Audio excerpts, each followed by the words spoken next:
In politics, nothing happens out of mere coincidence. Everything in politics is normally designed to achieve specific political objectives.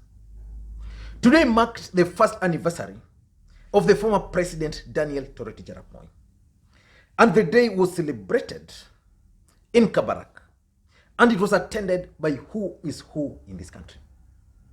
Those who are formerly KANU members, what I can call KANU orphans, converged in Kabarak today.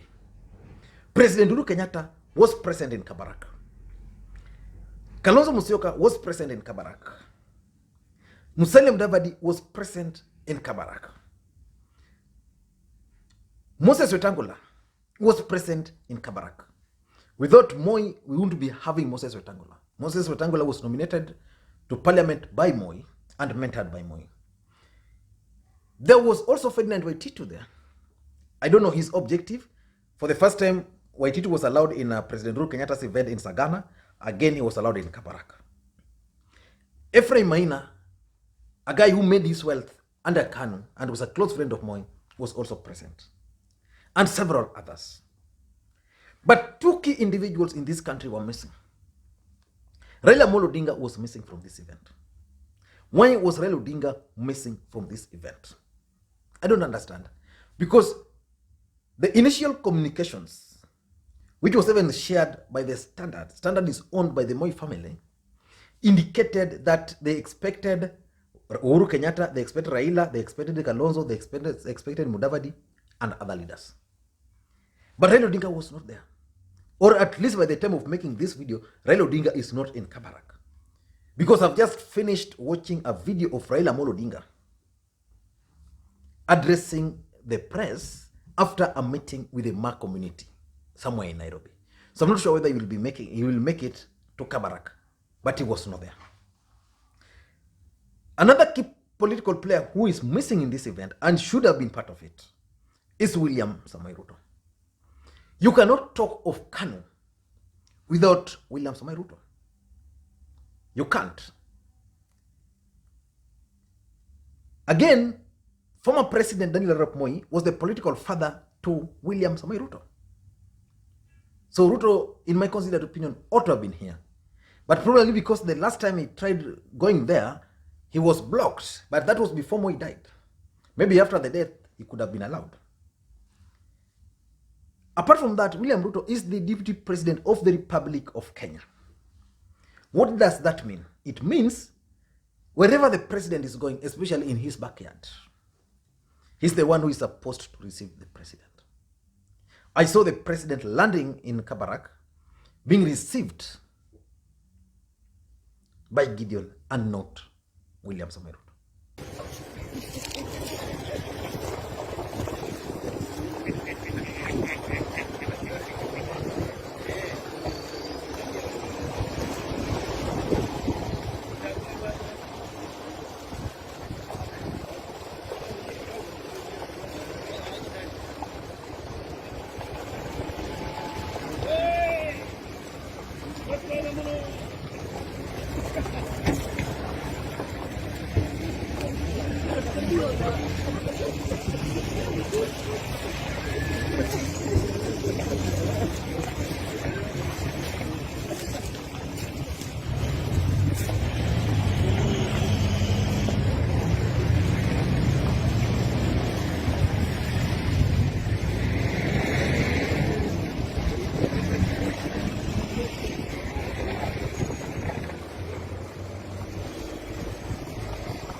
So Ruto was missing.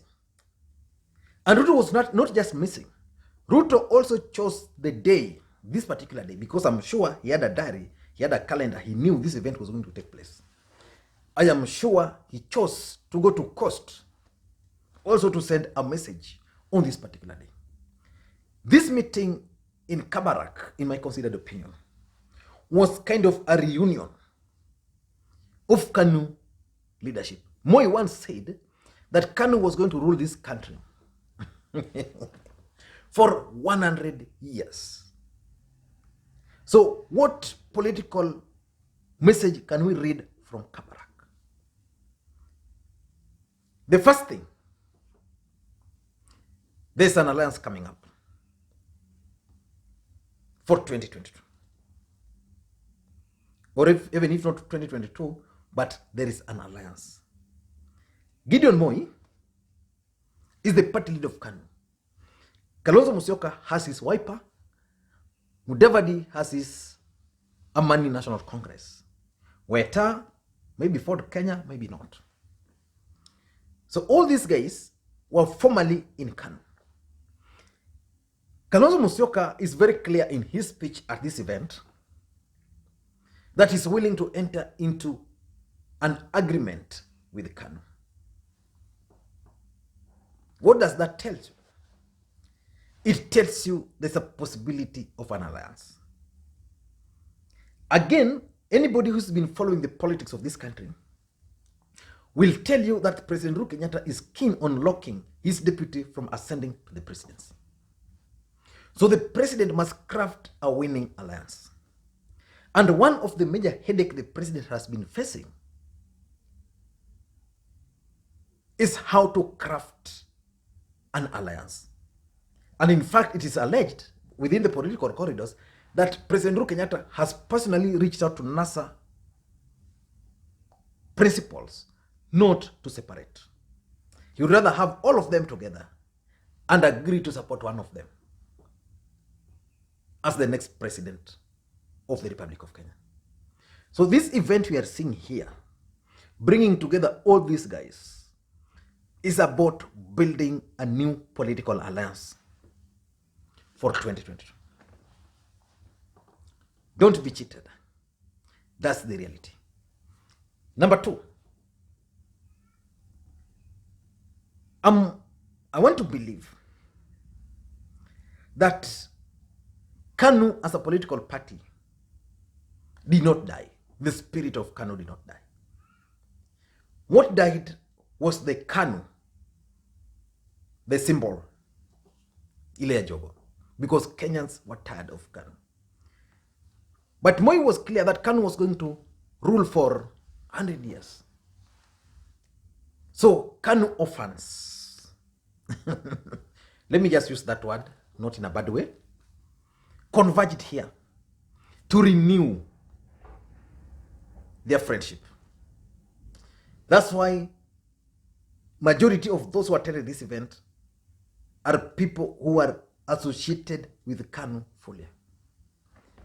If Raila Odinga was not going to attend this event for one or two reasons, probably would have sent someone to represent him. That has not happened. Ruto is the breakaway faction from KANU now, from this KANU group. Because Moi told them, I want you guys to rule for 100 years. Ruto is now the breakaway. So where was Ruto? Ruto was at the coast. I saw Ephreim Maina. So basically, this event was about the KANU eras. The NZs are KANU. These guys sat here, they had lunch, they had discussions, they discussed KANU. How KANU can continue ruling for the next 24 years. Kibaki ruled 10 years, Uhuru 10 years, maybe Ruto or maybe Mudavadi or maybe someone else another 10 years. So we still expect this group to lead for another 10 years. In fact, when Moi was making this statement, that was after he won in 1997. So KANU has been ruling.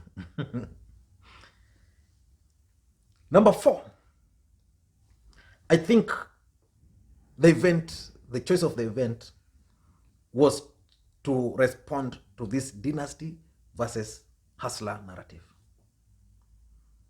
And probably that's why William Ruto missed. Everybody who spoke there reminded them how Moi helped them, how Moi made Ruto. In fact, Kalonzo Musyoka, in his statement, was very clear that during the KANU NDP merger, the person who played a central role was William Samoei Ruto. And because he played a central role there, he cannot purport now to claim that he's not part of it. And I agree completely. If there's any person who has benefited, just like when you come from a poor background, let's say you are orphaned at an early age, then the parents die, then you are taken by someone who is very wealthy. Let's say like that was Senior Boy. You know, he was just an orphan there, taken by Sonko at a very young age. Today, the guy is old enough. Yeah? So the guy, you can't claim that he has experienced a lot in life in the next several years. Because he was picked up by Sonko, and Sonko is making sure that his life is actually set up for him. So that's how you can describe Ruto. So these guys chose here to respond to this. And President Uhuru Kenyatta even used the term demolition squad. So not builders. In reference to this team Ruto is trying to reach out. That these guys are just demolition squad. They are just coming to destroy, not to build. So they chose to respond to Ruto dynasty narrative at this place. And that's why the deputy president was missing. Because if he was present here, he would have been put to task to explain how he's now a hustler and not a dynasty. And lastly, I think it's also about 2022 politics. Must have been discussed here. Let's not pretend. Who is likely to succeed President Uhuru Kenyatta? Gideon amesema it's me. Probably amesema this is why I'm the best. Okay, next, Kalonzo Musyoka. You know, have the Ukambani, have been a vice president. You know what? Next, Musalia Mudavadi. Oh, you know, I've been supporting this. I'm the safest pair of hands. You know, I come from Western, the most populous Nini after Central. Next, Raila Odinga is missing. But Uhuru Kenyatta is telling them, you know, Nyinyi, you guys are still young. This guy is old. Let him serve one term, then Nyinyi mnaweza jisort after this. I don't know what you think. But for me, those are some of the things I strongly believe was discussed here. And I'm forgetting, even the BBI must have been discussed here. How is it going to be passed?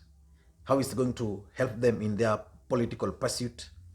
Several other things. But BBI, in my considered opinion, is something which there is no way would have missed on the menu on this particular table. Thank you guys, and please, may you have a good day.